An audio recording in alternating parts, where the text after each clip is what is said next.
टिळकोट गडे पठार महाराज की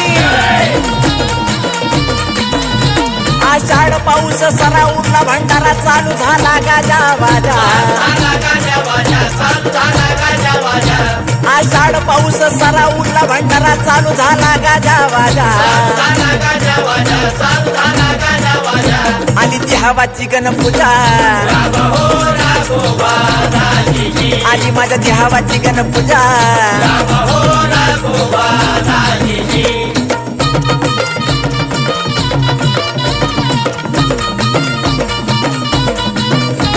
आषाढपती प्रजेला कडे पठार गड सजला आषाढपती प्रजेला कडे पठार गड सजला तिथं माझा मल्हार पूजला तिथं माझा मल्हार पूजला